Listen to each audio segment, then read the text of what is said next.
One fantastic way to support the decision-making model is to use what we call the ABCD debrief approach.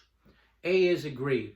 So after a drill is done, let's say after a 5-on-5 or a D phase is done, I'll explain the phases later, but after a D phase 5-on-5 drill is completed, and a D phase might only last for 2-3 minutes. After it's completed, have your players do a debrief. A is they have to say something they agree with, something that worked well, something that they liked, something that someone did well.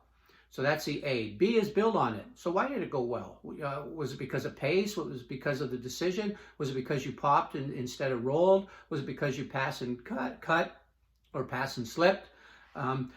So that's how you would build on it. See as a challenge, something that didn't go well. Almost always when you let kids debrief on their own, they're going to tell you first and foremost what did not go well. We want them to do A and B first. What went well, build on it. C, challenge. What did not go so well? And then you can discuss why did it not go so well. And kids, when they do that ABC approach, it's a great way to help them with their decision making. They think basketball, they talk basketball, they solve problems on their own. They go out and execute better the next go round because your kids are engaged in the decision making process. D is deeper.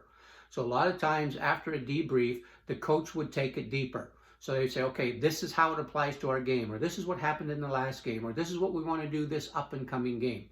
That centers around the debrief. What happened in ABC, coaches can take it deeper. A lot of times players could take it deeper, but I find that that's the best place for the coach is to take it deeper. Let the kids do the ABC part, and coaches back off as much as you can.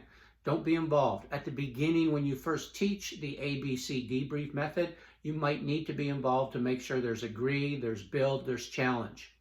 Then once you know the kids are doing that, back off.